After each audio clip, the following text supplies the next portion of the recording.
When we peer backwards through time, we extend ourselves spiritually into the immaterial realm. None of what was remains in the present besides what we bring forth from our minds.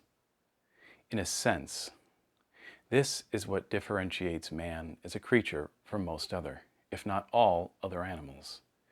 The addition of this aspect of man in itself is one of the key characteristics which allows man to transcend the material world, that is, the world of strain and suffering, and become invigorated by the spiritual, to self-actualize and expand themselves apart and distinct from their material struggles.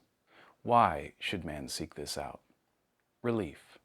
What does it mean that man should seek this? Redemption. Most men are content with their material worries and hardly consider anything at all beyond their day-to-day. They never, or at least rarely, experience a spiritual moment throughout their lives, despite having true and very real knowledge that they themselves will one day die. There will be moments of shock and confusion upon witnessing those who pass on around them, whom they knew likely quite well, and those moments will be intensely painful, but short-lived reminders of mortality.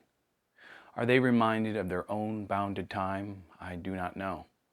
But I would imagine that the majority do not want to consider these things, and so they are quickly mentally discarded, tossed away, as if it were so much thought refuse.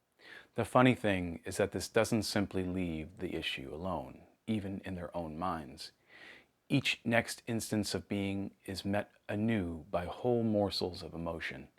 Each step forward in time is another short chapter in the ever-unfolding reality which is the nature of their limited existence, that one day they will, put simply, no longer be. One must operate under the assumption that this propensity is fear-based. How else, other than awe, could one really characterize this feeling? Perhaps angst. All men feel angst. That is just part of being alive in the real world. Yet, this abyss does something quite unique. It unfolds itself as irrefutable, in which even the layman will struggle to avoid comprehending. Religion, used to hold the hands of men, guiding them through this struggle, and giving them hope and purpose. Most men have difficulty navigating this terrain alone. Perhaps what is needed is for men once again to be guided morally, endowed with an irrefutable spirit, a will, something larger than themselves. Perhaps the medieval spiritualisms have been lost forever, never to return. But there ought to be something there, something to hoist oneself upon to become on high, to avoid the deep pits of narcissism and self-indulgence. If God is dead, as Nietzsche said, our duty as men becomes the rescue of the Heavenly Father, Son, and Holy Spirit from the depths of our souls. Atheists will no doubt find trouble in this, and for this they can be hardly blamed, for they were not raised nor immersed in it. They were not bred for this. Whether or not we are to see this as a type of neglect is hard to say, but it could be. No child should reach adulthood without spiritual endowment, some basic of the ancient wisdoms. In the end, it matters not whether one believes God to be the supreme being ruling all of life from his seat in heaven, or instead is the psychological embodiment of thousands of years of ancient knowledge. In the postmodern era, it is all the same. The postmodern man is without the spiritual, akin to being adrift aboard a boat upon the sea without a sail, doomed, so to speak, to kick and paddle pathetically with his legs dipped in the waters which surround him, in a vain attempt to just move. Such desperation exposes ourselves as well to whatsoever lay beneath the depths. Yet the wind blows over man as he kicks. Does he have the sail, but knows not what to do with it? Such is an equal failing as much as not having it at all.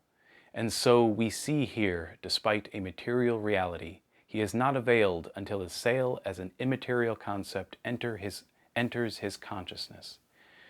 The situation is not without hope, but remains precarious until he overcomes the limits of material thinking.